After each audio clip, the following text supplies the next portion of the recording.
All right, everybody. Game number 3 for us today is actually like the losers match in Group A, if I'm not mistaken. So this is actually going to be a really important one right now. We're currently, of course, covering again Dreamhack Austin here on the B stream.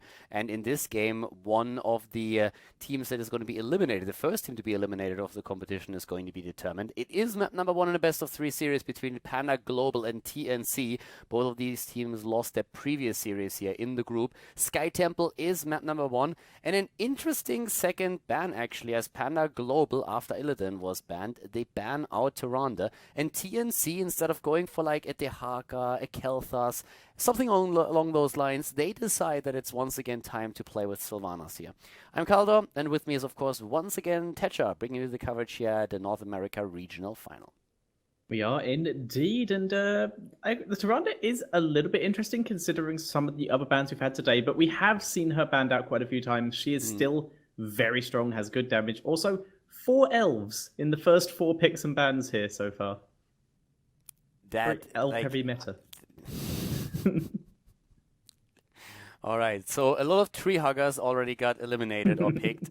We're having finally with Muradin a very manly character and Combo dwarf breaker. in here. It's not only the beard, of course, it's also those muscles.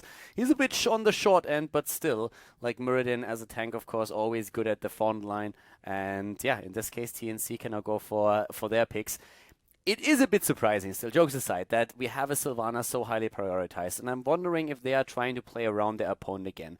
We've seen similar attempts already in a few of the games earlier, and if they really try to play with an additional Zul or Zagara, that would cater towards like lane push overall, and really just trying to eliminate the opponent. But it's first of all damage that they're looking at, with the Li Ming for the additional poke. I'm very curious to see what TNC is going to do here, I'm not going to lie. I mean, this is definitely one of the games where I could see them try to go for the same approach that they had one of the previous games, where they were just simply trying to play around the opponent on this very map.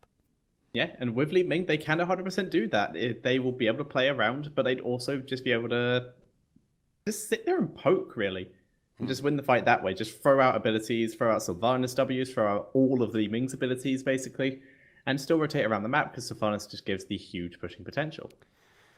Yeah, and they're a little bit late on that last pick. I mean, of course, you have to make the decision if you want to head into a healer, if you want to head into one of your frontliners. There's like a lot of stuff that they can really play here. Dehaka, I would like that, because I really think that they are trying to play around the opponent. Dehaka or Falstad would have been 2 great heroes with a global that they could have gone for. I actually feel in this case they were probably thinking which one of the 2 to take, and they decided in favor of Dehaka, as he would allow them a bit more flexibility towards the later stage of the game. Falset is most likely going to be banned out by one of the teams. I expect it to be TNC.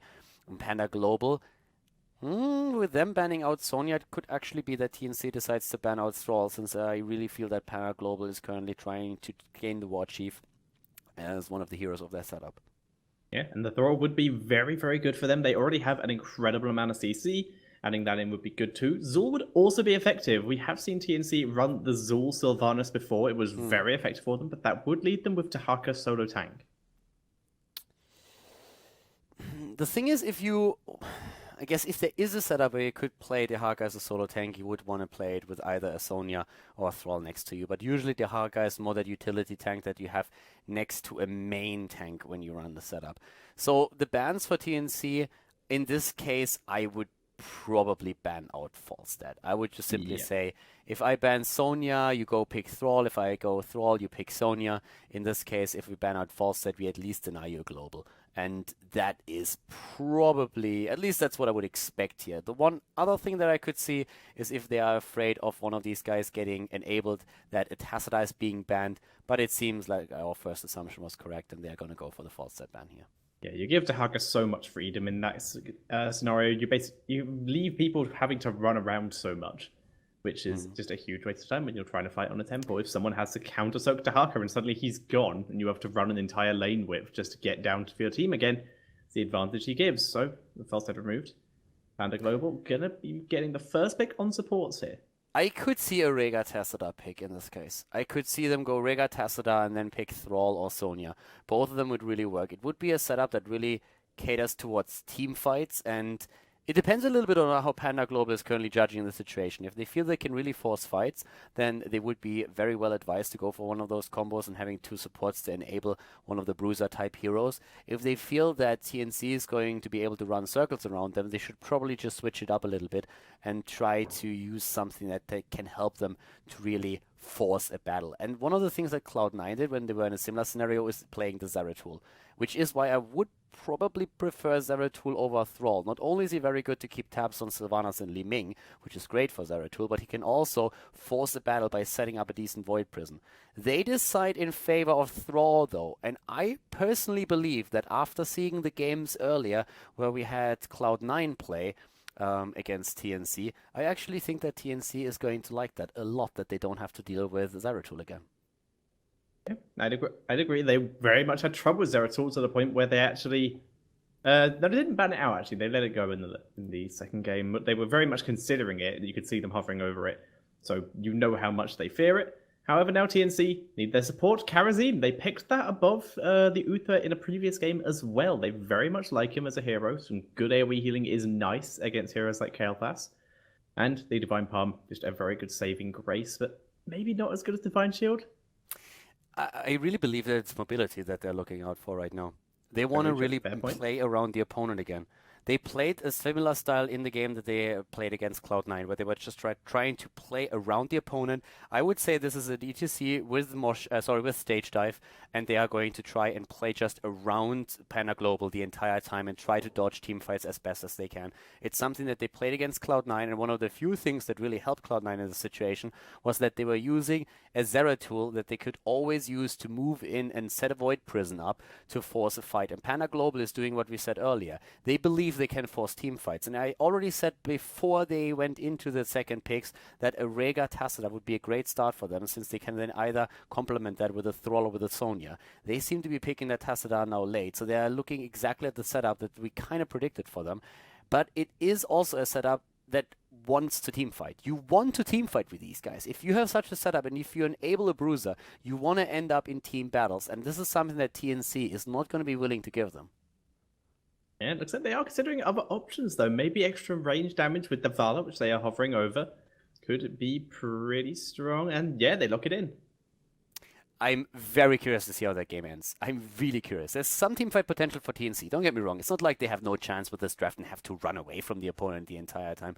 But judging from the style that they showed in the first game that we've seen them play on this map against Cloud9 earlier, I really believe they're going to try and play a very disciplined game around Panda Global. So that seems to be the idea here. And I'm a little bit curious to see if it's actually true, or if they are willing to commit to battles a bit more often. I guess if they see a chance on the map somewhere to get a pick, they're going to use their Haka just like to brush stalk in and then go for a kill there. But if not, they are probably going to try and play the pushing game again. I'm really excited for this one because I think it's very cool drafts that collide here, and the playstyle of TNC against Cloud9 was super interesting. So guys, we're going to jump into game number 1 in the best of 3 series here at the losers match between Panda Global and TNC.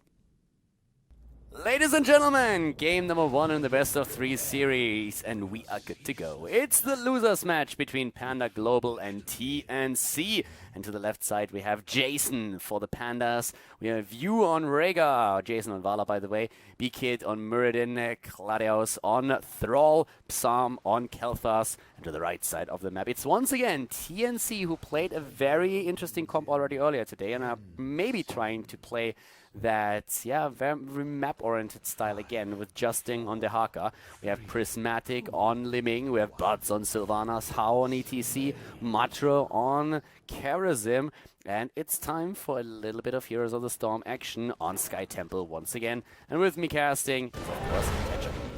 And we have some very interesting talents to start off with. Dahaka being the second tank here, not going for that split push style with the extra damage to minions and mercenaries, instead getting the move speed buff. Just going to grab an essence, and that's going to make him into a really big ganking force here, and also give him a bit more escape potential in the later game. Li Ming with the force armor wants to protect herself against that Kael'thas and some of that Vala multi-shot, whereas we finally have Sylvanas taking the overflowing quiver. So very much effective at helping to clear the lane, so probably going for that very Whipping Fire focus build.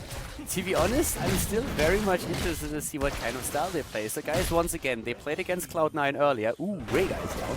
That's a great maybe more.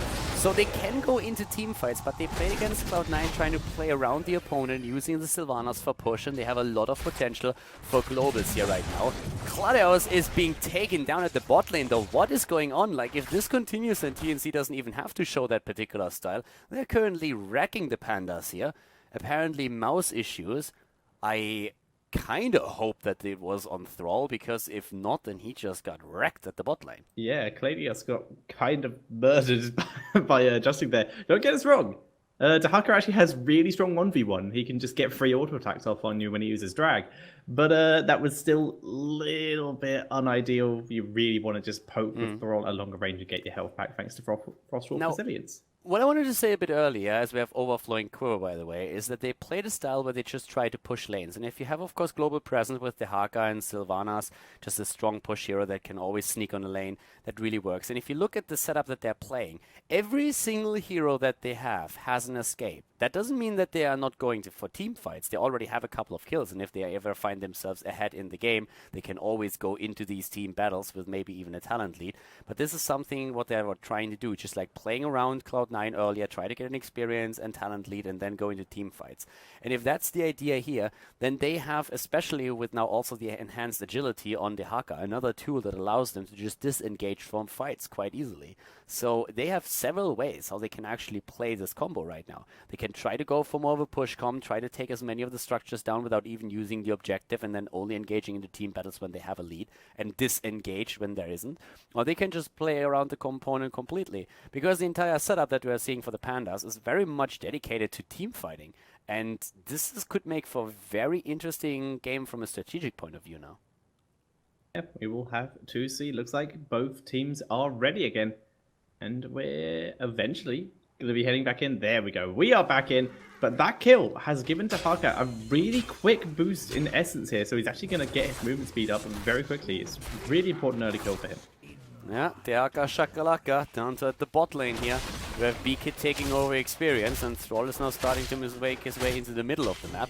When it comes to talent, Vala went into the multi-shot, so she's currently looking at a hybrid build here, which is very common for now. Already Matra on his Karazim on the temple. He's going to get those shots fired, but level 4 is going to be very soon ready on the side of the red team, and that gives them a massive lead over the Panda Global players. And that of course means that they have to retreat here this early in the game, and extra talent is just an absolutely gigantic advantage. Yeah, so they do need to be very careful, which is why we are seeing the team of Panda Global playing so far back. But they do have some good control over mid. No one coming down to help here. In the meantime, Thrall and Dahaka have once again decided to have a bit of a scuffle in the bot lane. But this time, Thrall appears to be coming out ahead. Yeah, but at the top lane, we are now seeing Karazin getting the shots. In the middle, on the other hand, Hao is still around, and Prismatic is helping him out here. We have B-Kid, you, and Jason there. It seems like Panda Global is finding their stride a little bit, but they're about to lose more shots on their temple, especially if Prismatic is able to get even more damage in. But Hao is low, gets stunned and taken out. So very well played here. In this case, ETC got trashed. Yeah, he went in thinking he could get the kill here, but Li Ming did not have the follow-up damage, and he really overstepped himself there. Getting caught out, although sudden Dahaka very nearly getting Rhaegar there. But Rhaegar does get out. Muradin coming in, seeing if he can pick someone off in the end. Won't find anyone. But Dahaka, he's looking for kills here because he took the Hero Stalker at level 4. So he really wants those movement speed stacks up, and he wants to do it by just chaining together kills. Yeah, he wants to get those takedowns. He really wants to be in the fights, and it's of course going to help him with his sustainability during battles as well. The interesting part is that even though we had a massive lead in experience early on, the situation has changed as we now have all of a sudden the Pandas ahead in EXP. So Dahaka moving up to the top to try and secure the kill against Rhaegar did really hurt them in the end there. If they of course would have picked up that kill, it would have been fantastic, but right now it's actually exactly the opposite. They're falling slightly behind experience, nothing too crazy, but that lead that they once had is definitely gone. They have a bit of pressure play at the top lane on the other hand, where Sylvanas is now just doing her thing, and they are going to get a free fort here. Yeah, that is just completely gone very quick for them. And TNC, once again, they're not really running the exact same combos before, but they've been doing an amazing job with their roaming and their split soak on the XP. But Gladius doing some good harassment onto the bot lane with Kael'thas and the Thrall as Rhaegar as well. They've been able to push this lane up very heavily, especially with the help of those Siege Giants. Yeah, we have also now, again, the orb build on Li Ming, going for the Ace Vengeance once more. We have seen that before. Of course, the Haka's at the top right now, since he can always jump to the bot lane whenever he wants to, and can soak some extra experience for his team. We're seeing massive pressure play at the bot lane, as is against the heroes of Panda Global. Bit of a rotation towards the middle to farm another lane, but the temple is now announced, and that means that we're going to see that battle happening in just a bit. And with the Haka at the top, Jason has to make that decision. Does he stay or does he go? Is he going to stay for experience, or is he going to move down? But Justin is actually incredibly low here and has to move back. Yeah, good micro by Jason there, really forcing Justin back. Justin was trying to get a drag onto Valor, but Valor just out-microed him here. But he is now full health, tunneling in to help his team. Full fight happening to Haka, getting the drag onto Thrall. They're able to get the kill. Nicely played here by TNC. Really well done. Turns it into a 5 versus 4 with Vala still up at the top, starting to rotate bottom, and now of course they have to give this up. Sylvanas is pressuring this in easily with the rest of the team, taking those shots, and her trade is of course going to make sure that they are getting a lot of damage in here. But Jason moves in, and Justin is missing the tongue. Once more they move back. Li Ming now also on the move down to the bottom again, as Thrall had to go, is now back to business as well, and is starting to move in here. So turning it into a 5 versus 5 once again with a slight experience lead for the red team, but not enough just yet to go for level 10. Yeah, no level 10 going to be available for the foreseeable future. Justin back in mid lane, so XP. He did take the Feeding Frenzy, so basically his auto attacks lower his drag cooldown, which is just showing even more that he wants to be in the fight. Like this, finds Khaldor, and they actually turn that around. Nicely done there by Panda Global. They're able to take down ETC, and Valor just microing her little heart out here, doing so much damage. Yeah, and talking about damage, she's at 17,000 already. That's more than Li Ming, so Jason is doing an incredible job here. Here's the 10s. They're trying to go in. Khaldor's not using his Sundering yet. We have Rain of Vengeance on Vala, loving it. A lot of stuns here already chained, or can be chained in these situations. 10 versus 10, and as expected, it is indeed the stage dive on TC. Yeah, they want some of that global. They already have a bit, so they're adding even more. And also, so far in this game, Yuji's cleanses have been on point, saving so many lives in this game. But now, though, both teams, like we said, level 10, avoiding fights, no objectives. Haka even just hiding in the bush in the bot lane right now. Oh no, it was just being that kind of thing, but it was just soaking. So far, we've actually seen quite a bit of fights overall at the bot lane, if you think about it. I mean, a lot more than TNC was willing to take against Cloud9. They still are ahead in kills with 3 against 2, but it's definitely a game that they could change whenever they wanted to. So right now, as you can see, we're having, again, the camp stolen, or at least, like, taken away. Both of the teams are going for the Siege Giant camp. 11 versus 11, and a nice burst here. I mean, like, especially with Barb Shot, you can just, like, pressure it down within, like, seconds. Sylvanas is doing so much work here, and they are now starting to pressure another structure, especially as up at the top we're still seeing a lot of the Pandas busy getting the Bruiser camp.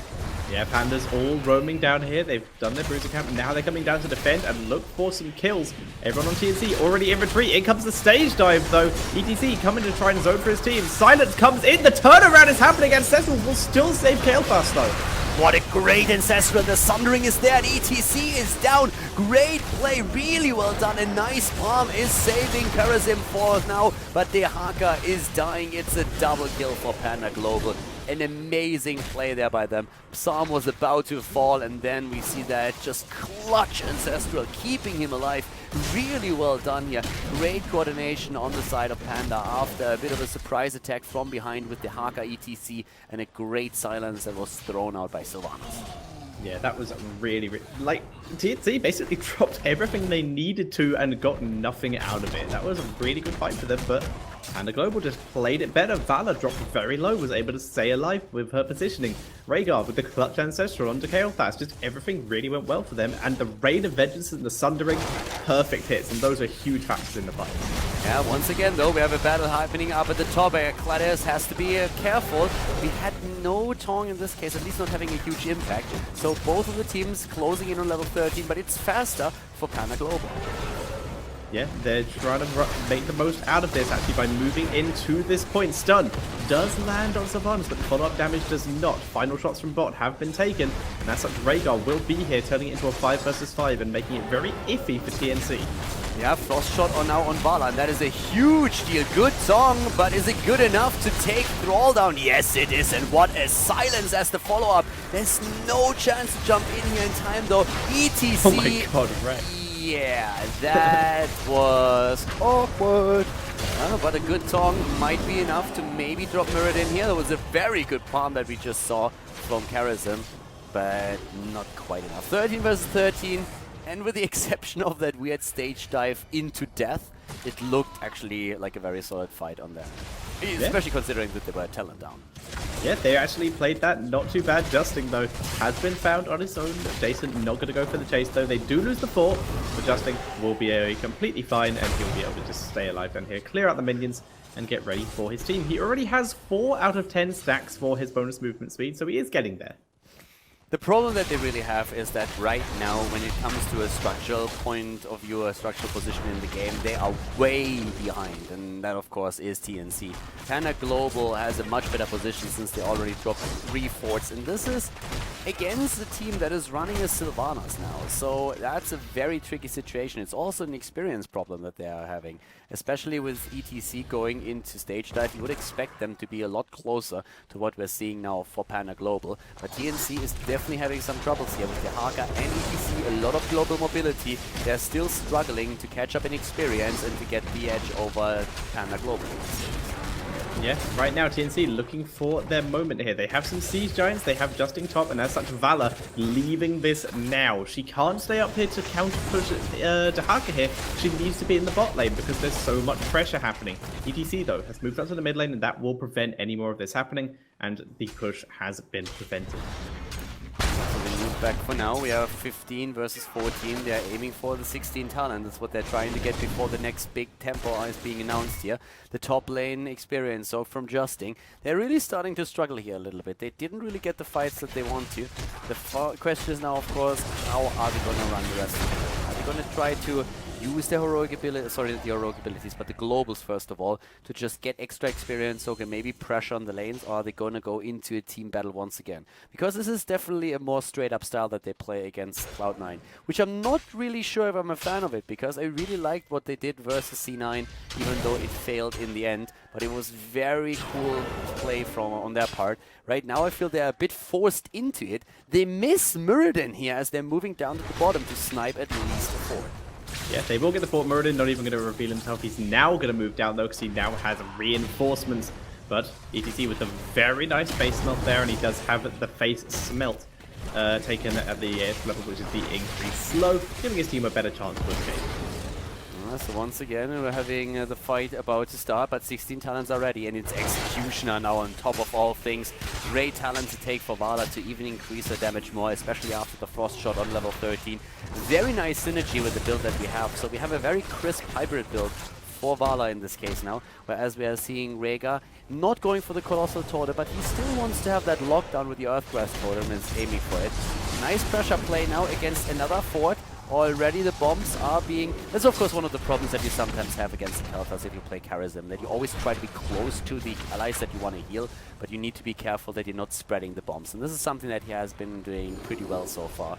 They also finally have now their level 16 talent, and that gives them a lot of synergy with level 16 Cold Embrace and of course the Lost Soul, having at the same time the elongated Taunt. But the Haka is in a lot of trouble here and needs to try and save himself, but this is going to be a bit of an awkward fight for them.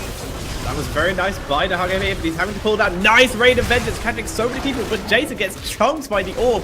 Justin drops the silence onto Mirrodin, then trying to finish him off. Lee Mig giving chase, trying to finish him, but everyone else is dropping so low to KO. There's the Sundering, down goes Karazim. Looks like everyone else will escape here, and they weren't even able to get Mirrodin in the end either. Actually, Thrall's not done yet. He wants the ETC. There's the face melt though, and it looks like they will escape. Yeah, that was very, very close. I mean, that looked like how might actually die, but then he went for the well. But this is, of course, the first keep that's falling here. And Panda Global is playing an incredible game. They do so much work. They're 2 levels ahead right now. And look at that damage output on the side of Vala. She's at 42,000, really dropping these auto attacks. Great play on the side of Jason. He's really bringing the pain. Yeah, he's been doing really well. There's some incredible Vala micro in every single fight, keeping himself in a very nice positioning, baiting out attacks that he's then able to use his increased movement speed he gets from his trait to his advantage and just pull people into unadvantageous positions. One of the things that we can see when we look at the experience soak here is that the Haka and ETC with their globals did absolutely give no value whatsoever to TNC, and this is the big problem. If you play on Sky Temple and you have the Haka on your map, on your side, you need to make sure that you really take advantage of that global ability, and that's something that they just simply haven't done. They got a kill or two early on in the game when the Haka was able to move in for a surprise attack, but besides that, they didn't really get any value out of it. The main experience soak here is on the side of Vala and also, for in this case, Sylvanas. So right now, they need to step it up if they really want to make a difference here. They're trying to go for a battle once again, but how? He arrives at the fight and is immediately being focused and then dropped like trash. Yeah, he just arrived too early there. Haka was nowhere near. Rest of the team dropping. Palm and Burrow used their bit of anti-synergy. Dahaka goes down. Bud's being chased now. He's in serious trouble. He gets annihilated here. Matra is going to escape. Li Ming really risking it here. There's the Avatar just like, oh, you messed up. There's the Lightning, and that's going to be a boss going over to Panda. Yep, mistakes were made, and I mean, they say it's not over until the fat lady sings, but I can definitely hear something here. Boss is being attacked now too, and that should seal the deal as we have temples up on the map as well in another couple of seconds. So if they soak both of those, I mean, they're so close to level 20. What can happen at this point? They are already 2 levels ahead. They have the Storm talents in just a few seconds. The boss is pushing the bot lane. They already claimed the first of the temples down at the bottom. The shots are being fired. Only 2 keeps are still there.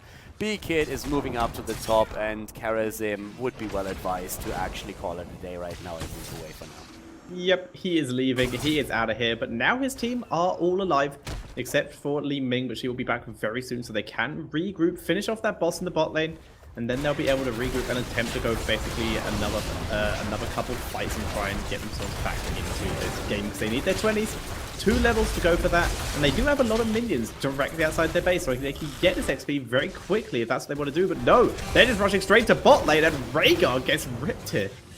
That was actually a very smart move. Like, immediate ETC stage dive and also the Haka going straight for the Bushstalker. That wasn't too bad. It was actually quite smart. So they get the kill, they soak a few shots, and you know what? That prevented... Look at this keep at the bot lane.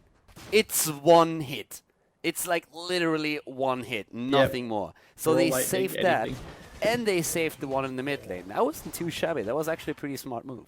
Yeah, as long as they don't die for this, because they're actually now getting closed in on. Nice teleport, but the Sundering is good. There goes Li Ming. Palm is dropped. Can she get out? No, there's too many people here. Down she goes, but Karazim does get out. 12 kills against 5, and this is still looking pretty bad. Jason, he wants that keep, doesn't he? Like, he's already there. He's like, I really, really want to go in for this one. Let me just drop that 1 hit. B-Kid wants to go for the Stormbolt, and he gets it. So, yeah, has to hit another time, but, well, he gets it. So right now we have only 1 keep remaining. They already dropped the Phoenix to deal with this now too. Uh-oh, there's the kill against Kel'Thas, a bit too greedy, but ETC is still dead. And at least it was a 1-for-1 trade, which now ends up giving level 20 to the team in red.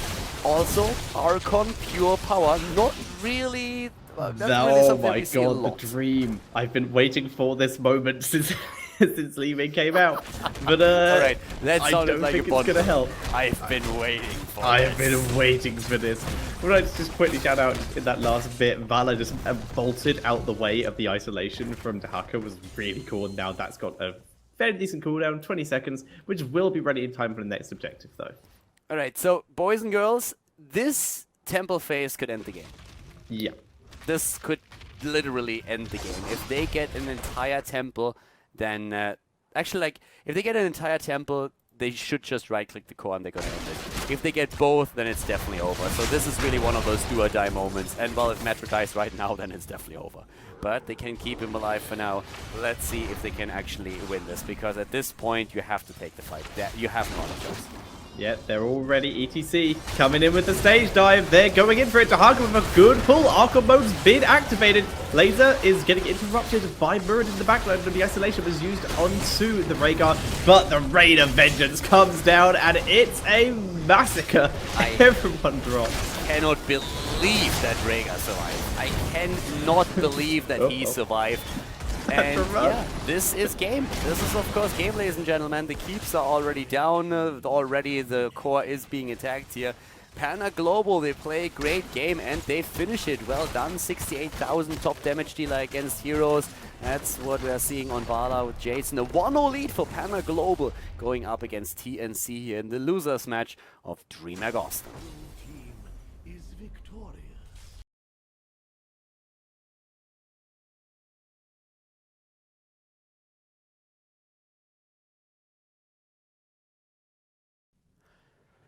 Alright everybody, game number 2 is starting up and we have Panda Global versus TNC, and Panda Global is immediately banning out Sylvanas. It seems to be one of the comfort picks of TNC, and in this map of course Sylvanas is quite a bit...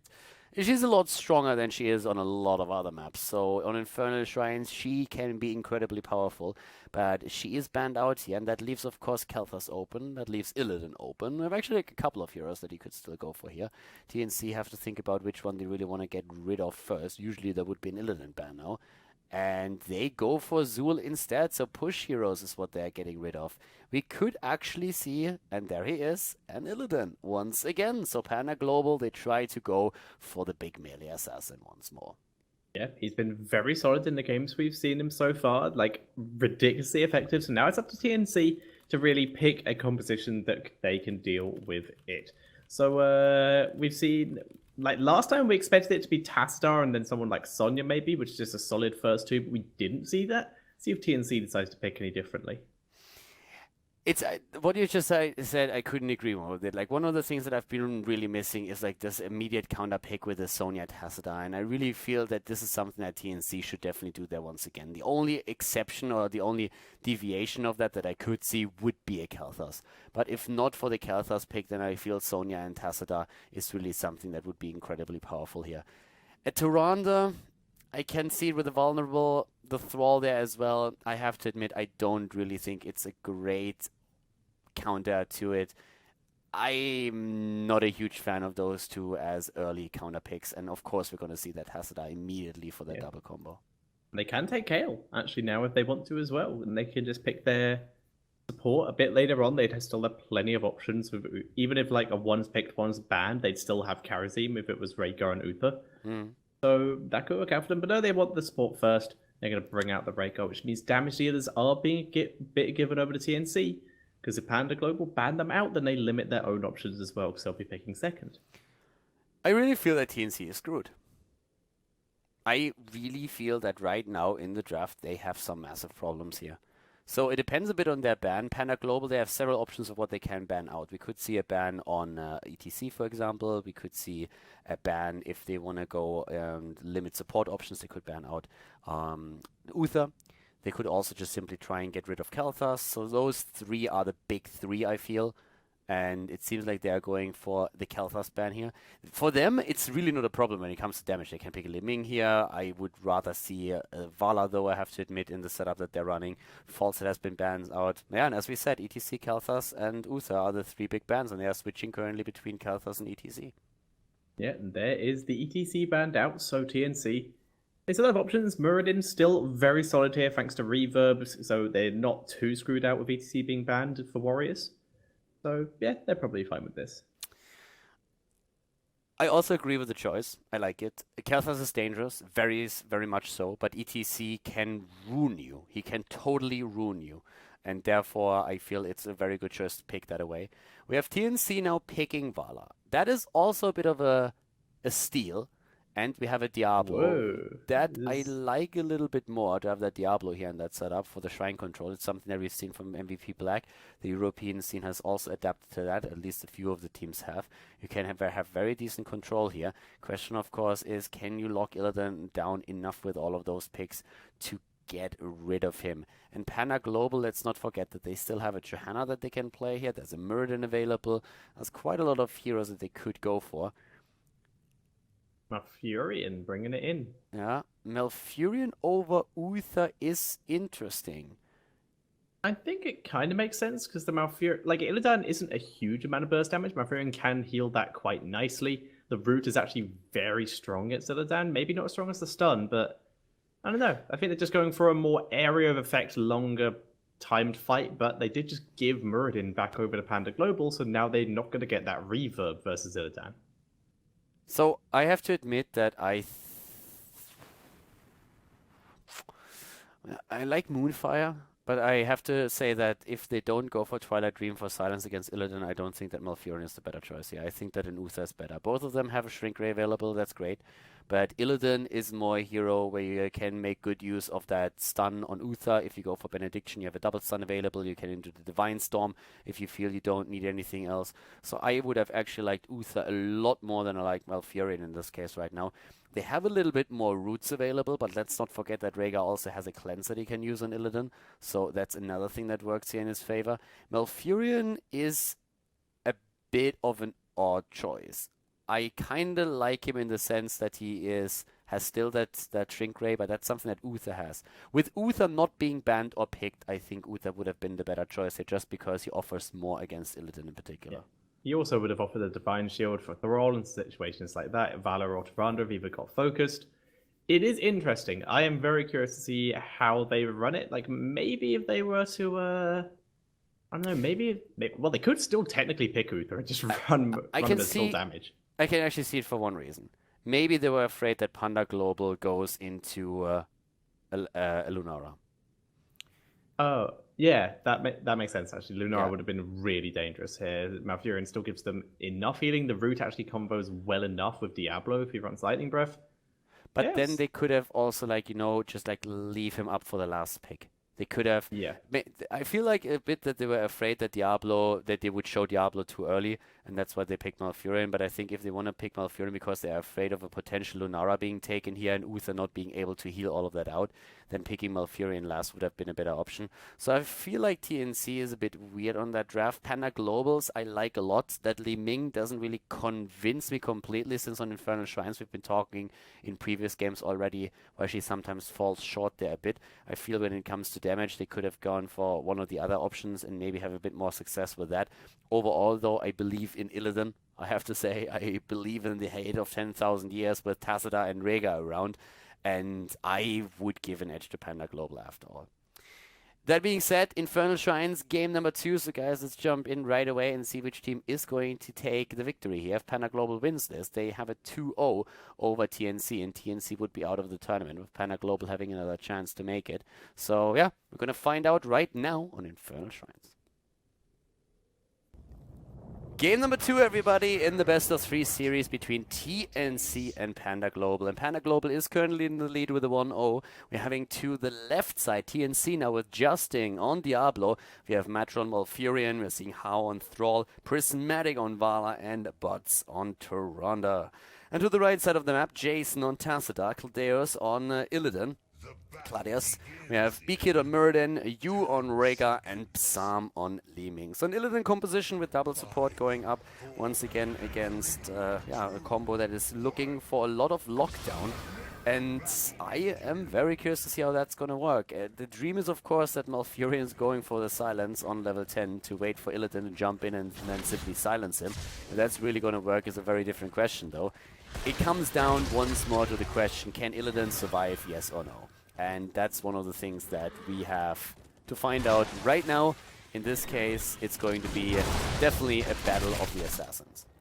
Yeah, very important here, Illidan, running the new mount that matches his skin ever so nicely.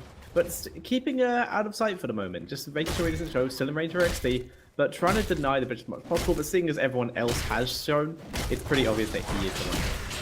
Yeah, Illidan is already going straight for How here. I mean, he has a lot of damage output and he can definitely put a lot of pressure on Thrall, especially after he went straight for after level 7. So later on in the game, Illidan is of course becoming a lot stronger. We have Diablo currently with a block, we're seeing Malfurion with a Moonburn, and all in all abilities that you would have expected so far. Power hungry, again the multi-shot hybrid build with the auto attacks.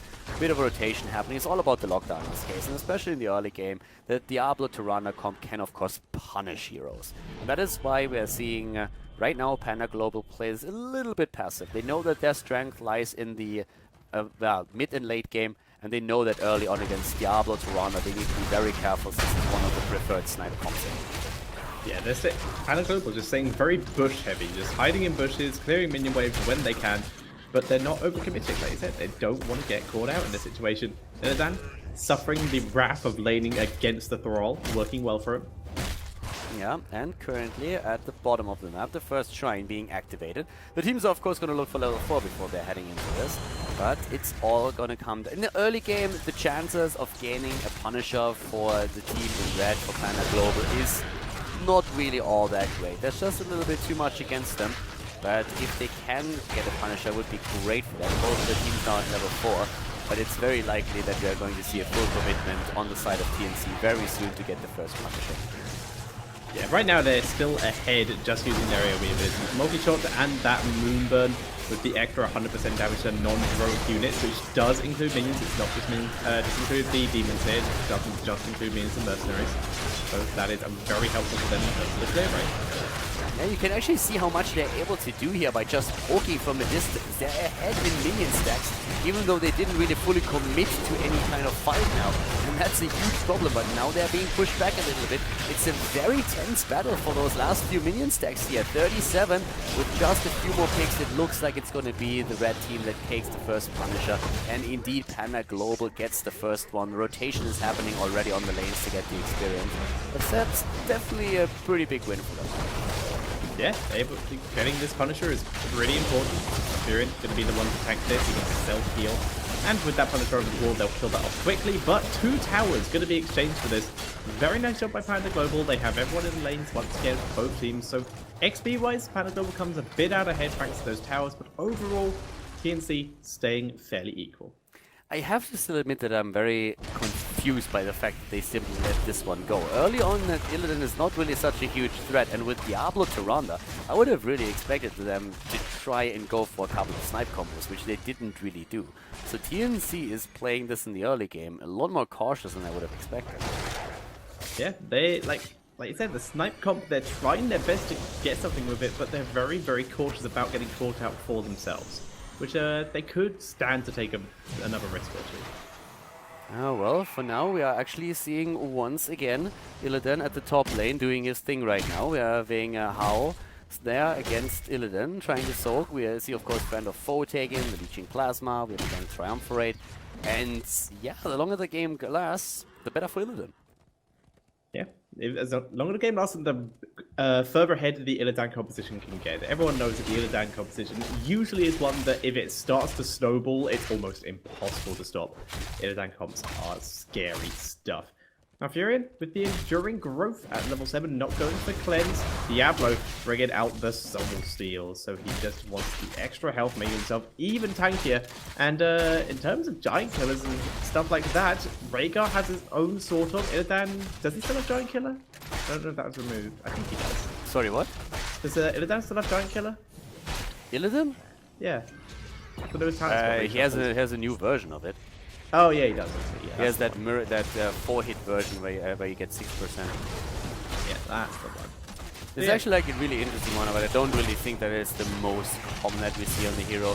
Here come the stuns in the middle on the other hand. Well, for now we're actually seeing with both of them on level 7 reflexive block to give Illidan a little bit more survivability.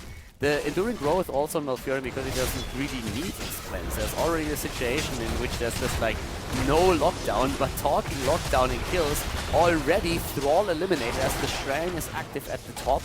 And that is definitely not the start that you want when you are fighting for the second Punisher. And early on, as we already said, the chances of TNC to get a Punisher are probably the highest with their attempted snipe that they can go for with Diablo and Tyrande. But they're already losing out on the second Punisher now. Thrall is starting to make his way up to the top. We have Malfurion at least soaking some experience at the bottom of the map and is now starting to move top lane. But they are already way behind when it comes to the minion stats. Yeah, they've just given up on it. Malfurion and Diablo both together clearing the mid lane at this point, getting more XP for their team, because they know they can't really win this Punisher fight. So in the meantime, TNC, the rest of the players in the top lane, clearing the minion wave so that they won't have as much to deal with when Punisher arrives. Matra arriving as well, leaving Diablo on his own to split push the bottom lane. Burn himself some souls and just do as much damage as he can. We have a level 10 coming in, but to be honest with you, I really feel that right now Panda Global is completely in control of this game. The level 10 is hitting a bit faster, not that it's going to do them any good. They're having the heroic ability drop any second now also for Panda Global, and there it is, and now they can go and chase. There's the kill against Malfurion. And interestingly enough, we have an Earthquake there, plus Apocalypse. Thrall with the Earthquake, so a lot of area spells that they're running, and it is indeed the Twilight Dream, as we hoped for, but so far without any big effect. Yeah, he tried to cast it, but the Twilight Dream has a wind-up time. So you can get killed, you can get interrupted, and that's basically going to be Muradin's job for this entire game. But this is a combo and a half. Straight Twilight Dream, APOC, Earthquake, Starfall. Lots of slows, a lot of AoE. This is mass AoE that they have. So first of all, Earthquake already is of course going to slow you down for a long time. And that means you can get massive damage dished out by Starfall. So Starfall and Earthquake combo already quite nicely. It also more or less guarantees that Apocalypse is gonna hit. And if you hit the Twilight Dream, then you can really destroy. So this is one of those YOLO moments when you're hoping for Illidan to engage with the rest of the team. And when that happens, you just simply drop your entire combo and you annihilate the team. This is finally starting to make a little bit more sense. It's not a complete, like that entire draft that they had was very weird. That's also why they drafted Thrall and Tyrande early on in the double pick, because they were already hoping for Earthquake plus Starfall, which has great synergy. So it might not be the best anti-Illidan draft in the like normal common sense, where you go for usually the Tassadar to pick him away from Illidan and you drop the Sonya. But it's a different approach of trying to counteract exactly this composition and have a strong draft for the map here in particular. So I actually love that they have something new that they are showing here.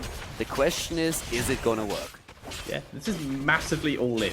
Like I said, if it works, it's gonna be incredible and the dream will be real.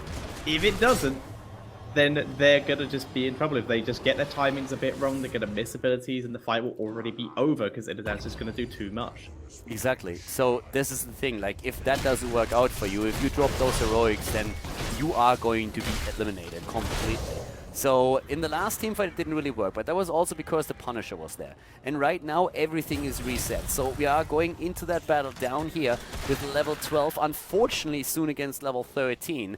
And that is definitely a bit of an issue, that extra talent that we can see any moment. But they might have to engage into this battle without capitalizing on 13. There it is finally. So now we already have Prescience. We're seeing Illidan immediately going into the Nimble Defender, and the fight is about to start. There's the Earthquake. Where's the Apocalypse? Starfall has been used. Apocalypse as well. The kill against Tassadar. The kill against Illidan. Maybe Ancestral is through, but it is Thrall instead that dies. B-Kid moves away and leaving, nearly lasering Diablo into the ground. Gets rooted by Malfurion, but now everybody rushing away in an attempt of Panda Global to secure the Punisher. But I think that is not going to happen, considering that we already have 33 minions picked up by Team TNC.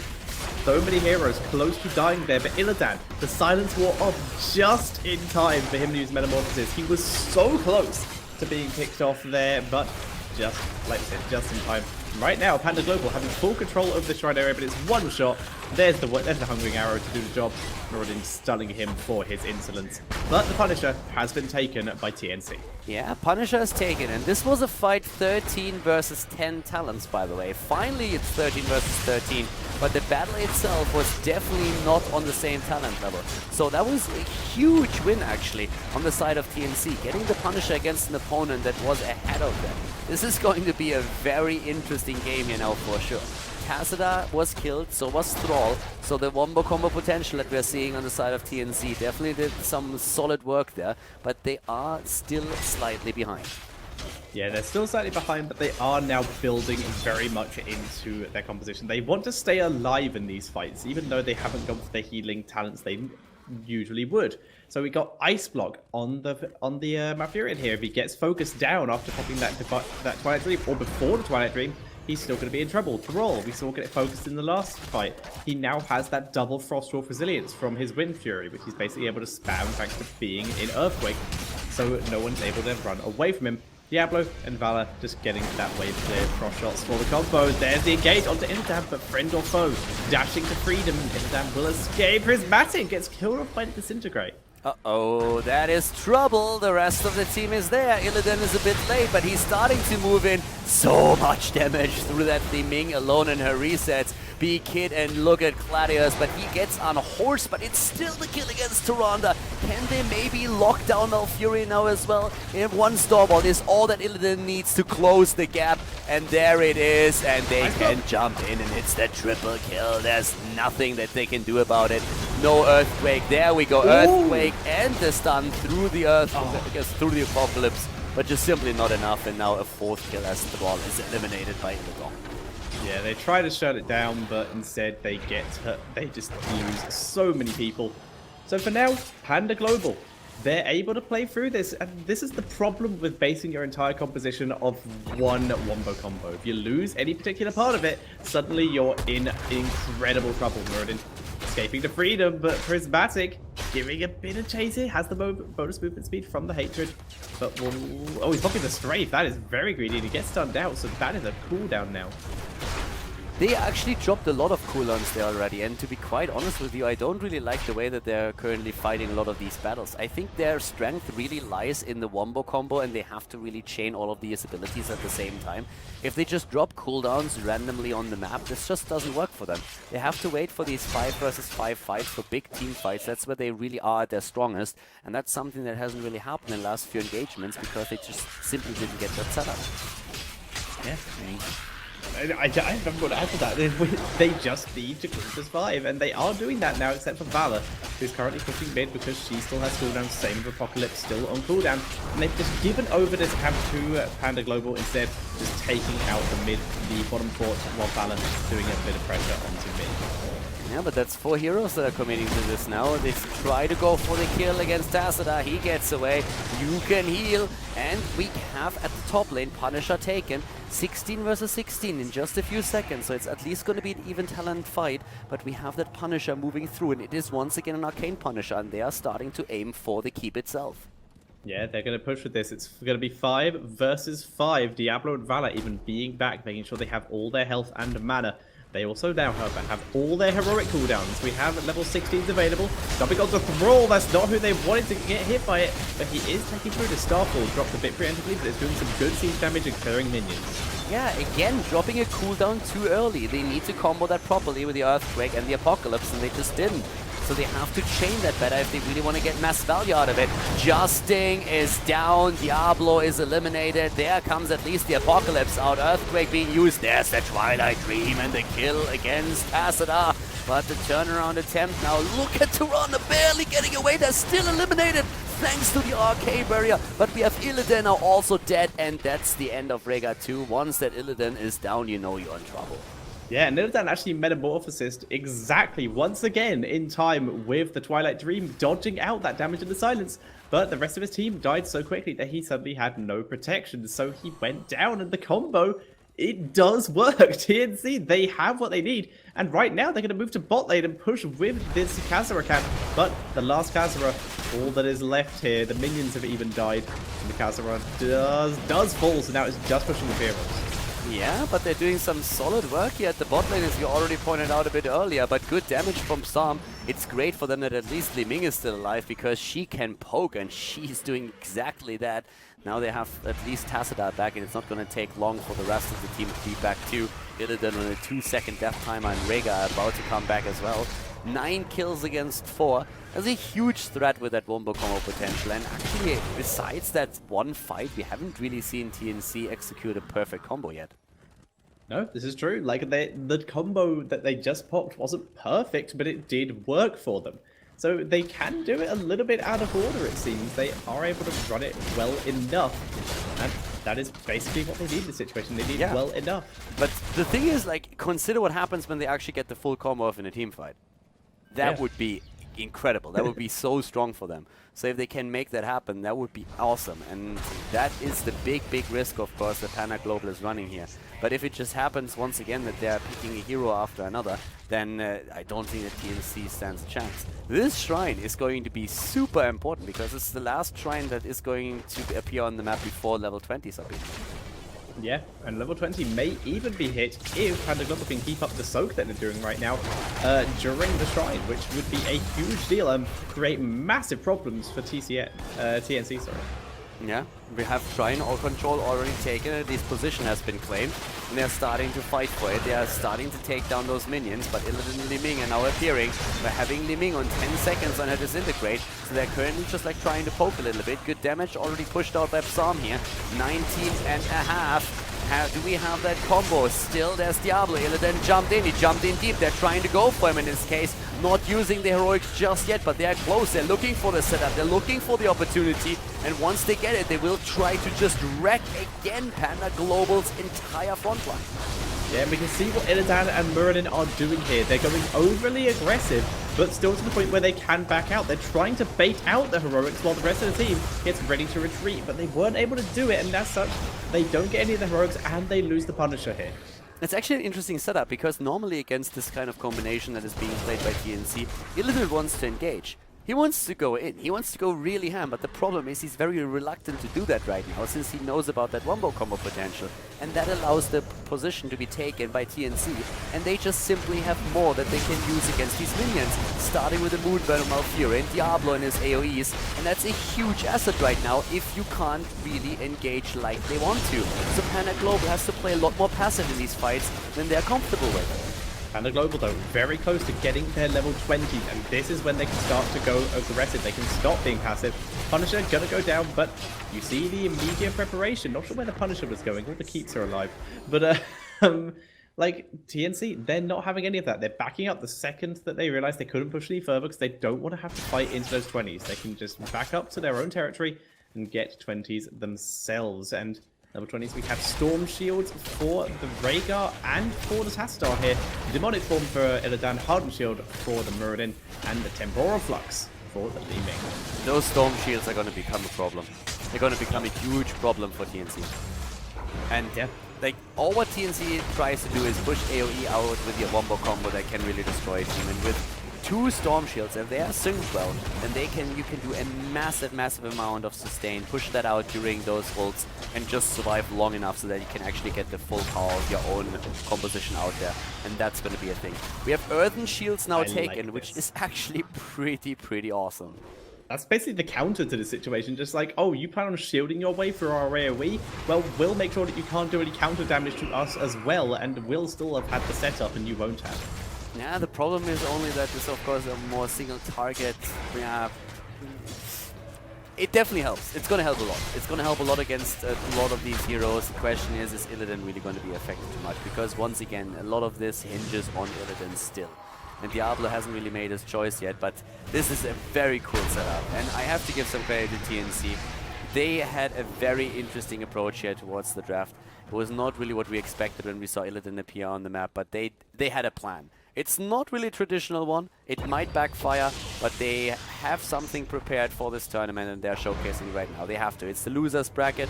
It's the losers match. They have one more. They need to win both maps right now. So this is really their tournament life on the line. If they don't win it yet, then they are out. This is why they're showing everything that they got. Yeah, Diablo bringing out the Lord of Terror, finally deciding on his level 20. Going to be very helpful if he can get into that big AoE team fight. It would be a huge amount of damage and a huge amount of sustain for Diablo, who's been doing a good job being in the front line so far. Now, once again, Shrine is active, and this time they have to fight for it a little bit faster. Good damage against Justing. They're waiting for their abilities, and as we've already seen before, the TNC is willing to wait a long time until they have the perfect setup to use it in these cases. They're starting to jump in already, but everybody's still a bit behind. Nice pickups on those minions. This time, Panda Global is doing a little bit better. They have to win the Punisher or the team fight, one of the two. They can't drop both, even though they have the structural advantage on the map right now. But we're having, again, 20 minutes on the board, and those Punishers are going to do solid work now. Yeah, they're going to basically... This is the lane, though, that does have forts alive for both teams. Well, the one by TNC is basically made out of paper mache at this point. Illidan going very far in. Prismatic drop low follow-up, so does not land. There's the Earthquake, though. In comes the APOC and the Silence. The APOC was not hit that much, but everything else did. And Illidan was deleted from the map. The objective goes over to TNC, and they're now going to be able to push super hard, but they need to pay attention to top lane. Yeah, top lane, Keep has been eliminated by the camp that moved in, so now they have to do solid work with that Punisher in the middle. Illidan actually nearly dead already before half the heroic abilities hit, so he was just a bit too far out there. The problem that you could really see is that Rhaegar did not get the opportunity to use his Ancestral. That was the biggest problem there. If Ancestral hits him, it's a different story, but right now the Punisher went through the fort in the mid lane and is starting to go straight for the potential Keep. He is being bursted down very fast though, so the Keep might survive. Even if they lose it, they will at least be able to save the core. Yeah, the Keep will go down. The top lane has actually been cleared thanks to the core splash damage there. But TNC don't have to worry about that anymore. Instead, they get the Keep guaranteed. Now they can back up and start clearing bot lane, which is pushing hard, and just put a little pressure on the top lane and even grab mercenaries. Now, an interesting part is now that we just saw a temple in the mid lane, right? So the Keep in the mid lane is gone, but that means that the next temple is going to spawn either at the bot lane or the top. And if he does spawn top side, that would allow, if Panda Global wins it, them to go straight for core. That is their plan right now. They need to win a fight and just end the game, which they can do. In fact, they could even maybe, if they could bait out some heroic cooldowns, they could probably just go while everyone is alive and at least do and maybe get it. But they would need to bait out so many of those heroics, because as long as at least some of those heroics are up, they can't do it. I have to admit that this is a really fun game. I mean, I'm really loving this. Like, the entire setup here, having the Earthquake alone is already incredible, and now seeing the level 20 of that is just insane. Seeing that combo with not only Starfall for the extra slows, but Frost Shot on Vala Strafe. I mean, it is an all-in scenario, but hell, who cares? It's brilliant. Yeah. I'm loving it, especially for this map. It's the question, do you engage into the death zone of the shrine and risk running into the wombo combo, or do you simply give up the Punisher, which you can't do anymore as the game progresses? Yeah, especially if the Punisher spawns in the bot lane or the mid lane here. The top lane is the only one that Panda Global really have free due to having their fort alive as well, so they have a bit of a buffer here. But yeah, this is really interesting. We've mentioned all his heroics, but we also have the Bolt of the Storm Twilight Dream combo, the Dream. So it's just so scary, this composition. We were iffy about it, and now we're terrified. Yeah, I never really... You know, as I said already during the draft, I would have liked Malfurion to go into Twilight Dream. It's one of the things that I said when he was picked, because I said it's the only advantage that he really has over Uther. I never thought that they would go for Earthquake as well. Like, that completely blows my mind, because that slipped my mind entirely. I did not really think about that, but the combo that they have and the synergy that they get out of it is really cool. And it's brilliant. I'm loving what they're doing. But it can backfire. We talked about it. One fight is all you need to win, and in kills we're still seeing the lead on the side of Panda Global, and they're going to try and increase this even more. This is another big Punisher at the bot lane, where both the keeps have only a keep, so this could very well end the game. They're all taking a little bit of damage here. There's the Twilight Dream, the Bolt Twilight Dream, Apocalypse, and the Earthquake. Illidan getting deleted here. He's got Storm Shields on him, trying to keep him alive. Peeking, pops Avatar. It doesn't matter. He is gone. And now we're seeing TNC just chasing down. They get Tazadar, and they've got 2 kills again. I can't believe that Illidan survived in the first place. I mean, he was silent and then somehow got out with his jump, but we saw also the Ancestral Healing here saving him. So it was incredible play on their part. The thing is, it didn't really matter. Illidan survived, but Muradin died shortly afterwards. And this combo is just way too much. The map caters towards such a wombo combo with area of effects, and this is just something that nobody has really ever seen before. And they are completely abusing it. Illidan is going for the core, more or less. He's trying to go for it, but Li Ming is trying to help him out. The problem is it's just not going to work, because there's 4 or 5 heroes already on the core, and the Punisher's moving in together with it. Guys, this is awesome. We are seeing an amazing combo working for TNC, keeping their tournament life alive and going straight into game number 3 after a crazy game on Infernal Shrines.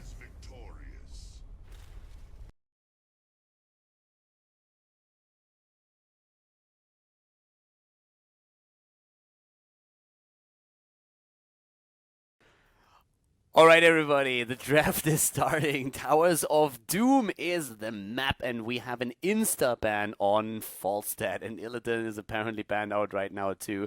Panda Global, they don't want to risk running against Illidan after they kind of got wrecked a little bit with the Illidan composition in the last game. Pretty ingenious draft as it turned out after all by TNC here. So they are already heading straight into a Tyrande, and yep.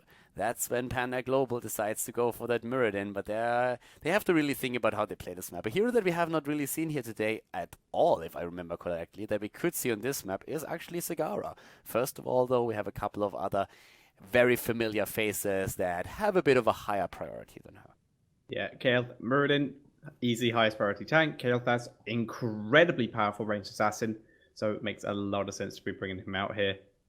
But the question is, like, is TNC going to go for a similar comp? This map might not work so well for it, because, yeah, you are fighting in the enclosed spaces, but there's a lot more multiple objectives, and seeing as their comp requires them to move as a team, and yeah, they're going with a more standard comp here, bringing out the Li Ming. It's also not really a comp that works twice against the same team. At least not back-to-back, because they will just ban out one of the components, and if they have to ban Malf, they will ban Malf, and that's going to be the end of it.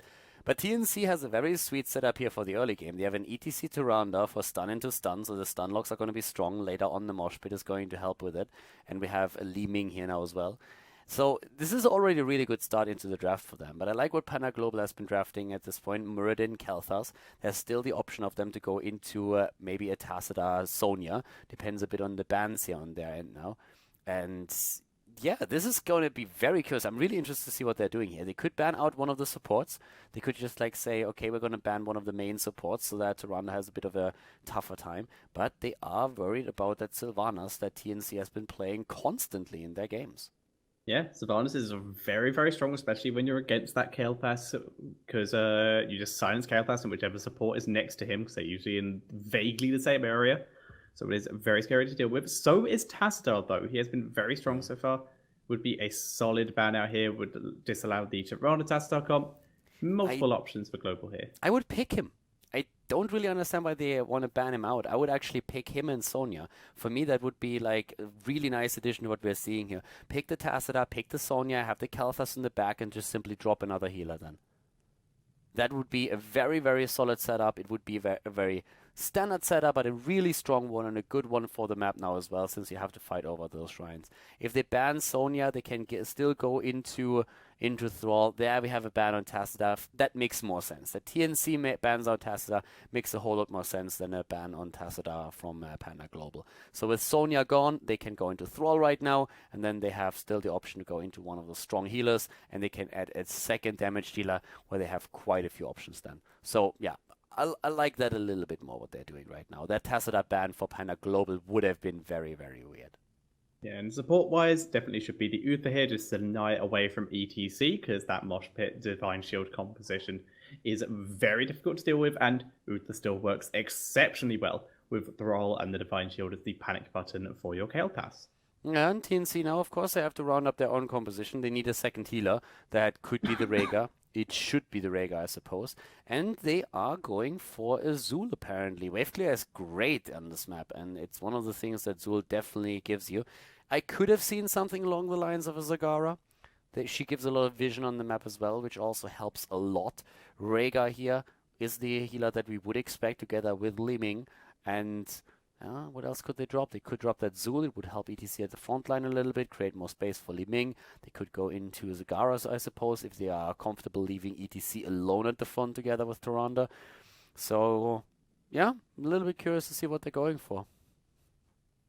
Yeah, likewise. The Rhaegar is definitely being hovered over. Zul and Rhaegar would not be too bad, like you said. Sorry about that. But, what was that?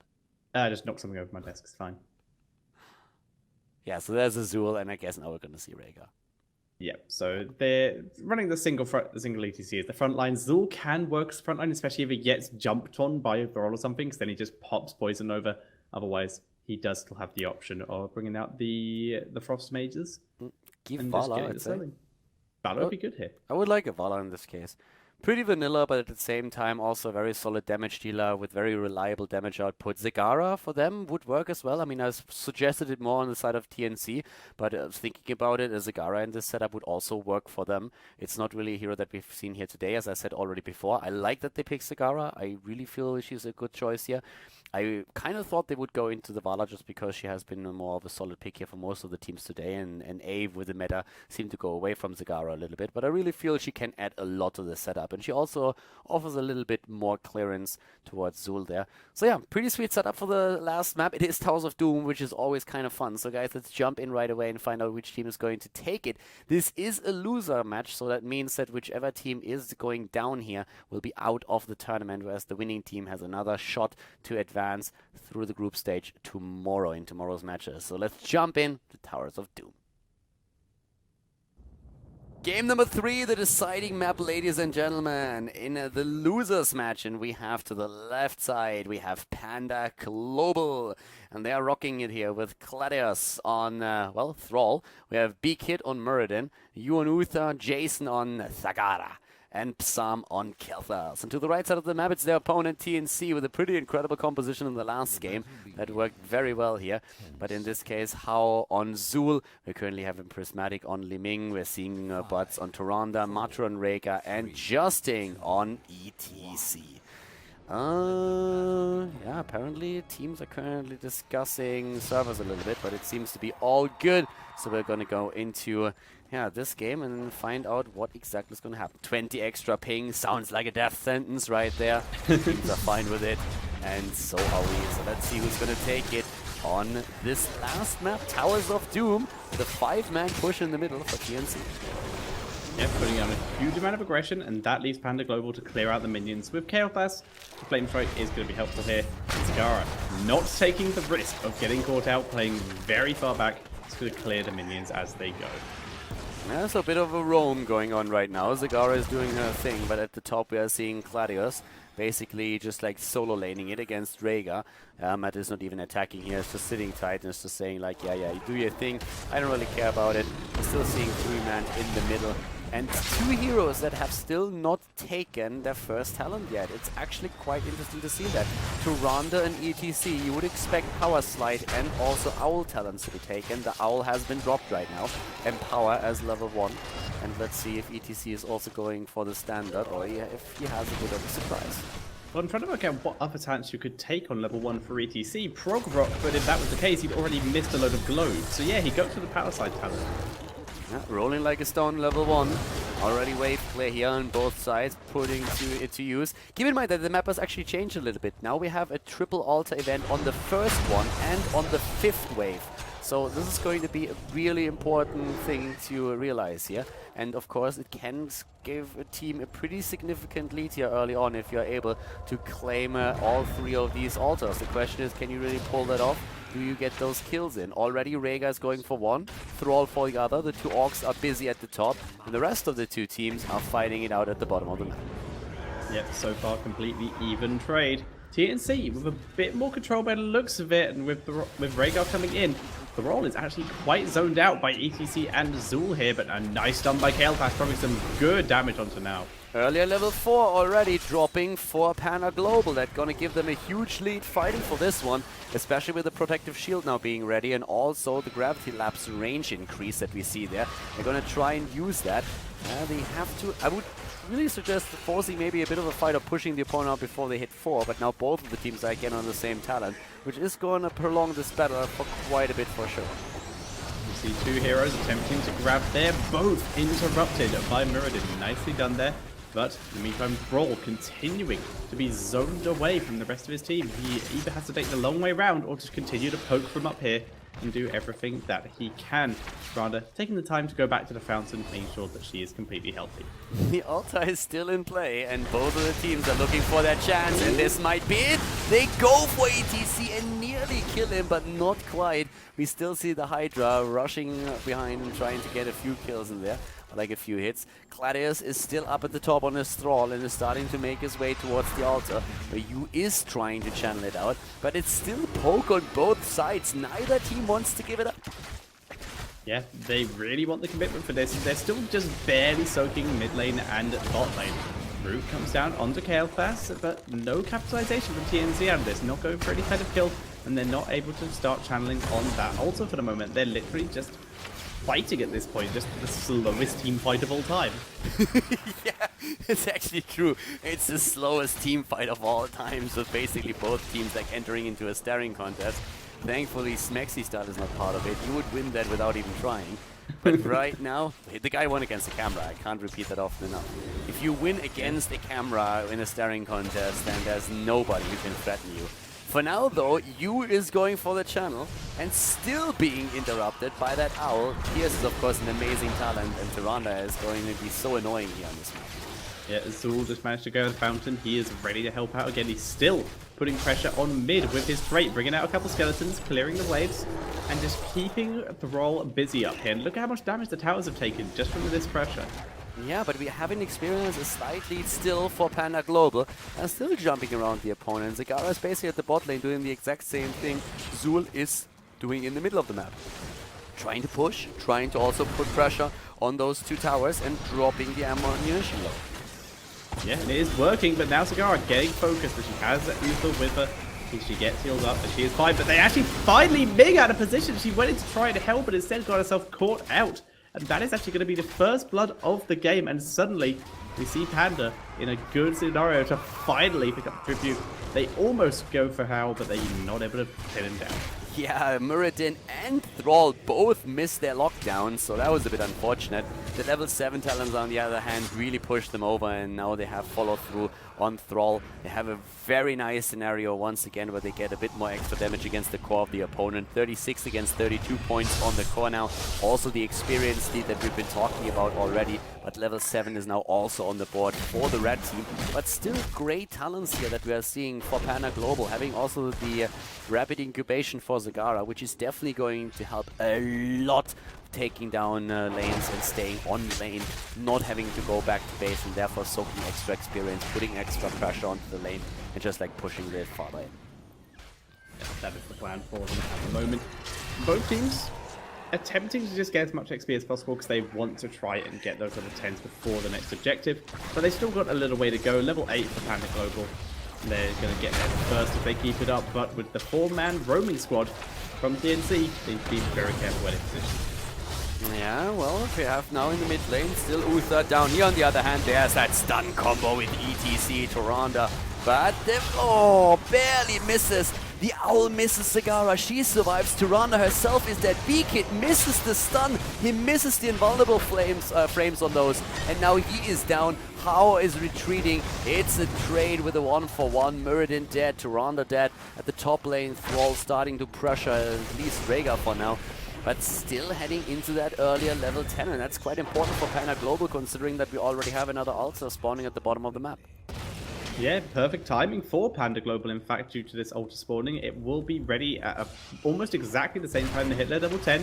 Muradin is back, so he's heading his way to the bot lane, and they're going to have basically everything they need to set up for a really convincing altar take, unless TNC can delay this long enough so that they can get their 10s too.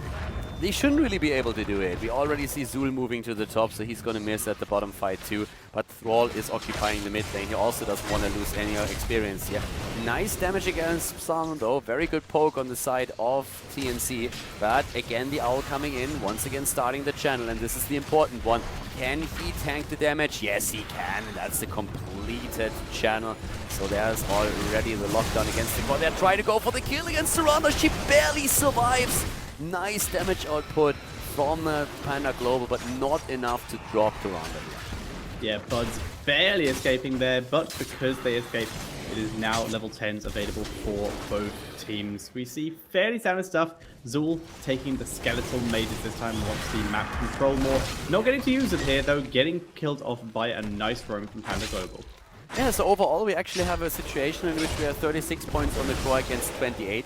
Keep in mind that the earlier altars are not really all that important just yet, because if you can get a bit of pressure then for the late game, you can always try and snowball it there. But overall the game is not really going all too well for TNC right now. If they get the kill against Uther, that might change though. Nice Divine Shield to save himself. Eating that owl still has to be very careful, and feels once again ETC. They're trying to turn it around against Prismatic. There's the kill against Liming. Well played here. Great turnaround. B-Kid is quite low though, so he has to move away now too. But I really like the way that they're currently playing this here. Very dominant position, still in the lead in experience. Nothing too crazy, but definitely just showing their dominance in the game so far.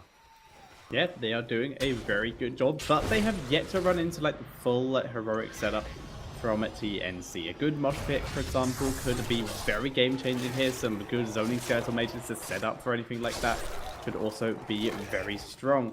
And TNC, they are still making the most of this Zul, getting some good XP and able to just keep the pressure on the other lanes.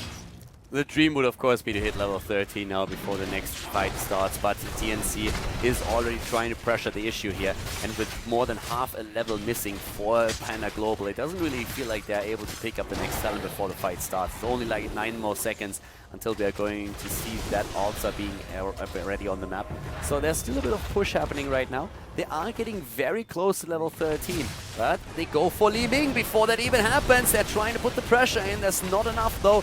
We have Ancestral not ready, by the way, so that's a huge problem. And with a bit of a delay, that 13 talent is still going to come into play in time to make sure that they can use it for this altar fight. Devouring Maw, though, also not available for 25 more seconds, and that's a very big deal for the side of Panda Global, who are actually moving in, though, with what they have. Don't go to ETC, who finds that cigar out of position, but no one's really ready for the follow-up. They just drop the mages, which completely zones out this bottom area. They were trying to make the most of the slow, but they were not able to catch it up with Jason in time. Yeah, still 13 just around the corner. The mages are about to be gone. And here comes the engage. ETC with a 4-man Mosh. Oh my god, the Maw is good, but Kalthas is already dead. They're trying to turn it around and it's actually close. The Ancestral is hitting, at least now how, but that 4-man mosh pit from Justin was perfect and the timing couldn't have been any better. Yeah, and GNC with that, they'll take the objective and get a couple extra hits onto the core of Panda Global, but they're still a little bit behind here in terms of both XP and core health. So they need to keep doing stuff like that, keep making those plays, and that's how they need to get themselves ahead in this game. Yeah, but still, I mean, like, we have currently, at least for Muradin, a bit more wave clear since he picked up the Burning Rage here on level 13. We are seeing Spell Shield taken. We have a Shrink Ray from Uther, but we have really not that much of an experience lead anymore for Panda Global. So in this case, it's currently 2 kills against 4, 13 versus 13 when it comes to talents, and a scenario in points on the core where it's basically even, 32 against 28. It's not a huge difference that we're seeing here. Very close game between the two teams, and also the just like Skeletal Warrior build is completely being focused on by Zul, who went into the Corpse Explosion on level 13 now as well. Yeah, Zul is just going 100% split push and then joining his team using the mages as kind of utility, basically, with a little bit of extra damage and the attack speed slow when against Clavius or something like that. But now, though, he is roaming to mid lane and nearer to his teams because he can push that lane without having to worry about Thrall, and he can be near his team in case they want to play something overly aggressive. Yeah, tunnels are opening right now. We have still a bit of vision from Zagara at the bottom. Nothing like too fancy yet. But when it comes to creep spread, she at least is revealing a decent path between the mid and the bot lane. And that's also, of course, an important part. Double ults are now announced up at the top. So that's going to be another important one. Keep in mind that the next one, if I'm not mistaken, is also a 3 altar event. For now, it's a double altar, though. And the teams are going to fight for this one. So this is really the moment when you're hoping to get that team kill against your opponent. But we could also see that trade again. Zagara in position, poke happening from Li Ming. Justin is waiting to see if he can maybe get another mosh pit. All of the cooldowns are ready. Yeah, and if they can use these cooldowns, they're going to be able to put themselves in a good position. Right now, once again, shrines are being traded. And actually, the left-hand shrine is delayed by TNC here, but ETC taking a lot of damage here. Skeletal Mages already dropped, and right now, though, not able to attack Kalthas. They are a little bit distracted, and as such, Kalthas will finally grab this altar. Yeah, altar has been taken, so it's again an even exchange, but they're trying to go for a kill here. Oh, Li Ming gets healed by the Ancestral, and the Mosh once more, and it's good, it's great, it's amazing. They get a double kill, they get a triple kill, and they might even pick up another one if they can slide through once more. Not happening here, but these Mosh pits from Justin are just absolutely exquisite. Yep, Justin is on fire right now. They're going to use this opportunity of 3 people dead to go for the boss. They can 100% do this. This boss does chunk, it does percentage damage, but they should be fine. Scar doesn't have a mortar to delay this. They're instead just going to do damage due to the fact the boss dropped everyone so low, but it's not enough. The double healers was able to keep everyone sustained, and the shots do go over to the side of TNC. Yeah, and all of a sudden it's tied. 24 versus 24 in points on the core, so that really works out for them. Both of the teams are also closing in on the level 16 and this is a really, really cool game, Tetcher, considering that it is the third map in the best of 3 series that is going to decide which of these two teams is going to fall out of the tournament. Yeah, I am loving this. Justin especially has massively stepped up his game. Like, he was playing well before, now he is just on fire, just getting all of the great monsters, just instant reactions, and going super aggressive every single time. Yep. The TNC at this point definitely stands for Team No Chill. They took a 20-minute bathroom break, and whatever he has been doing in that bathroom relieved him significantly. So he's really focused right now, and yeah, he should do that a little bit more often. Yeah, if it's going to make him play this well, I have a... Well, I do have a choose for basis weight, but it's still good. Yeah, well, for now we have an even exchange again, or an attempt at least, up at the top. Both of them are trying to go for it. Actually, Gladys is just now moving in. It's Kelthas at the bot lane is trying to channel one through. 16 on both sides, yeah, 4 shots against each. But now it's this one up at the top left that is being fought over. And that is going to give the edge to one of these two teams. One of the teams will drop down to 16 points on the core. And we're getting ready for the team fight once again. And guess what? Moshpit is off cooldown. Yeah, he is ready. That's how they've been winning all these fights. If they can keep doing it that way, then that is the point. There is such a big choke point here, actually. This is a really good spot for Justin right now. Just trying to bait the enemies forward. Bait them forward, group them up, and take the shot. There you go. I'm looking around for it once again. Another denial there by Bud, but good stuns coming out here. Amazing focus on ETC, and Sentinel just saves him in time. Divine Shield is used on Kelthas, but he's trapped by the skeletons. There's the mosh pit catching 2. Kelthas is already dead. The mosh pit is interrupted, but they still get the kill. It's currently 2 for 1. The maul was good, but it's not enough, and down goes Uther as well. Really well done here. So once again, the mosh pit at the beginning, it's a trade 1-for-1, but then that follow-up kill against Uther is turning it into a much better exchange for the red team, who are now also ahead in core points. They play really well here, and with the help of now Zool at the top lane, they're trying to go also for one of the bell towers. Great play for TNC, and at this point, Panda Global is really starting to feel the pressure. I mean, they are falling behind, and this is starting to become a massive problem for them. Now they have to fight the bell tower battle, and they never want to do that. You will just basically always react to your opponent's movement. They can take the first bell tower, move then simply into the middle, try to go for another one while the top is being defended against. And keep in mind that with the bell towers down, these mercenary camps are starting to threaten core pressure and damage as well. Yeah, and this means you have to basically watch the lane a lot more carefully, and that's what you see Thrall and Kael'thas both in the top lane together, because they know that they have to really deal with this mercenary camp very quickly. And bottom bell tower, though, nicely taken via minions for the side of Panda Global. Yeah, so we have still a 4 versus 4 right now. Justin is there. Here's the pressure up at this camp. They're trying to get another one. The top, as you can see, Thrall and Sama, the ones trying to at least take down one of them.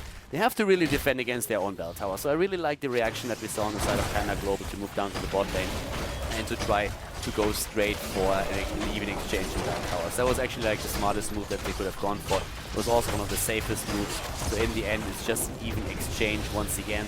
Works out for both of the teams. But it's still an experience leader in the earlier level 20 that could make all the difference here in this game. Sorry, taking a drink. Altars spawning here in the middle and the bottom lane. And Thrall, a pretty long way away from here, but he still has 20 seconds to finish clearing this lane and then make his way down to his team. He wants to give his team as much XP as possible to get to that level 20 that Khaldor was just talking about. Yeah, it's not only Thrall, it's also Zulu's trying to just soak as many lanes as he possibly can in waves. So he's now moving straight back into the bottom. But look how close they are to the next level. They are going to hit that any moment right now. The only thing that they need is like maybe 1 or 2 of the minions, and they have to Ronda for the interrupt. So as long as they channel that properly, they can interrupt for a long, long time. Those Storm Talons are going to be ready any moment right now. Already at the bottom, the fight is about to start. Here's the minion wave that they need. They just need to go in once with How, and they they do that, here's the level 20 now for them. And that means once again Bone Spear. And that means Temporal Flux. We have Bolt of the Storm on ETC, Rewind on Tyrande, and the Storm Shield on Rhaegar. Yeah, as if Justin wasn't hard enough to dodge already.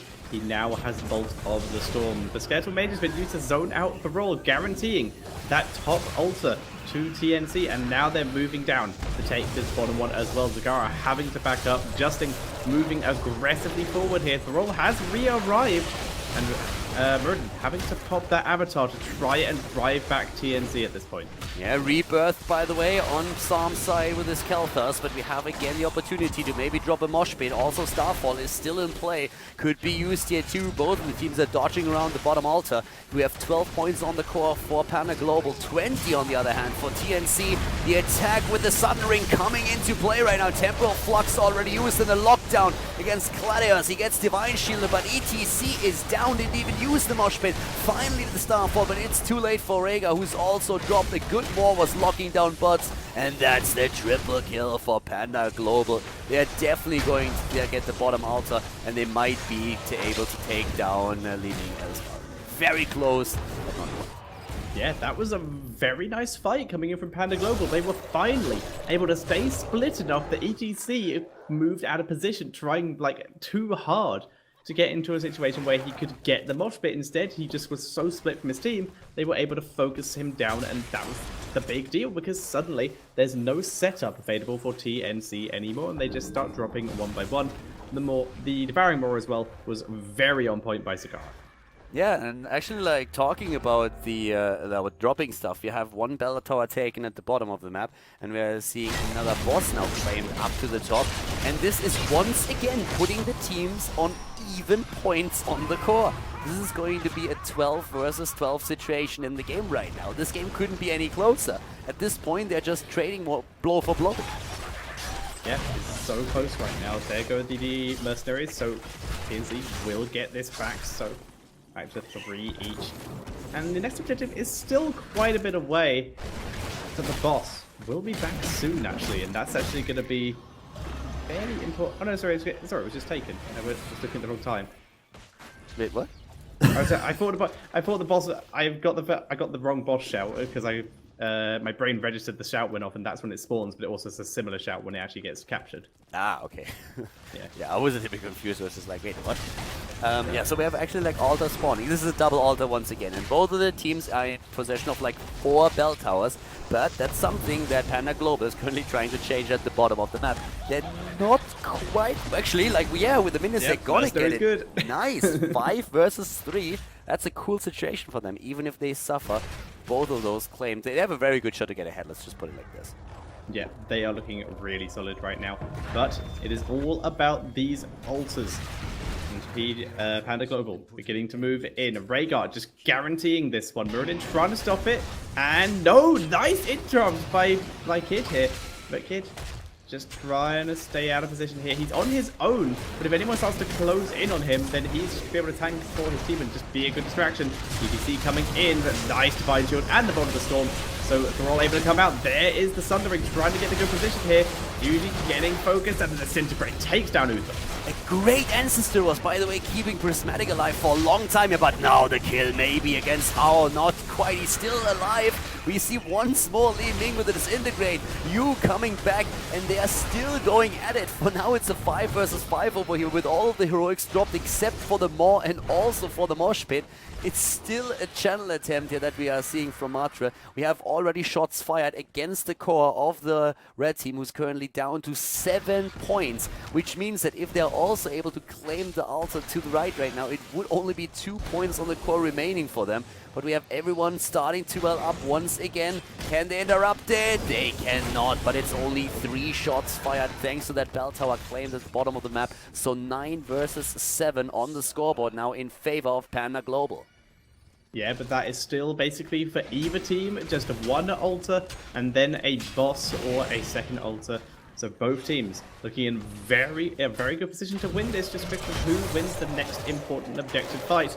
But Panda Global just making it very difficult for TNC here by just stealing mercenaries and keeping pressure onto this bottom bell tower. They want to keep that captured, or at least keep TNC from capturing any of theirs for as long as possible. They want to escort that camp that they just took, and if they can make that happen, that would of course mean 3 additional shots against the core. So they are forcing them to fight there. They're forcing them into a bit of a battle, and that could work out in their favor if they can get that kill against ETC, for example. Justin, he needs to come through for his team. He needs another amazing mosh pit if they want to turn this around. At least for now, they are able to make sure that that camp doesn't get through. But it's definitely tricky. And oh my god, Li Ming with a close distance teleport here. That was a very, very close call. Yeah, that was very risky, but she was able to dodge out here. TNC looking for the opportunity, but Panda Global just not even going anywhere near each other because they cannot afford to get moshed here, because that would just be basically game ending for them at this point, losing people at this stage in the game, especially if an objective starts spawning soon. That could be devastating, but Panda Global just literally just guarding this point right now. Usually you see teams where they go sort of a rotation where while the enemy team is taking the bottom bell tower, they'd run up and take mid and top and just keep the rotation going that way. Panda Global though, just going for a more static defense stuff. Yeah, we have once again still the poke happening, but now it's one altar, only one. That of course brings us back to the boss that you've been talking about. It depends a bit on which team takes it. But if we have a scenario in which we are actually... let's just put it like this. If Panda Global takes this one, then boss would end the game in their favor. If they lose it, then it's definitely a bit of a different scenario. If they can also like claim this camp before the entire fight starts, that will of course be the dream, but they can't really make it happen. Yeah, they would have really liked that, but TNC, they weren't able to get that bottom bell tower back in their favor. So they're just needing to win a fight right now. It is basically whoever wins this objective, and then the boss is up in 7 seconds. So whichever team wins the team fight here basically ends the game. ETC getting focused. Ancestral keeps him alive though. In he comes with the bolt and the teleport, but he gets moshed out of the wall there. Oh, that was unfortunate. ETC, the save was insane, but now he is dead after the great mosh pit of Jason that interrupted the mosh pit. There's no once again how. He's also about to fall, and this is just bad news. This is likely to be game. 2 heroes dead for another 50 seconds. Gladius is going to just channel this one through, and then they're gonna have like only 2 points on the core of TNC, and once that happens, the boss is of course up for grabs and can end the game. That's what they're looking at. 2 points against 9. Boss is up on the map. They're taking both camps, and that would put them into a checkmate situation. No matter what they do, they have only to take these camps, and then they can move towards the boss, go for boss and claim that. And no matter what at this point TNC does, they are likely to lose the game. TNC taking the best decision they can make here, and they're actually just grabbing that bottom bell tower, because now that would at least delay the camp for a bit. They're just going to send the only people they have up to boss, because it's the only thing stopping them from losing this game, and they need to do something. It's going to be a 2 versus 5. Boss is being captured, and that is GG. Shots have been fired. GG, and Panda Global advances over TNC to the next round of the Dreamhack Austin, the NA Regional Final. Congratulations and well played.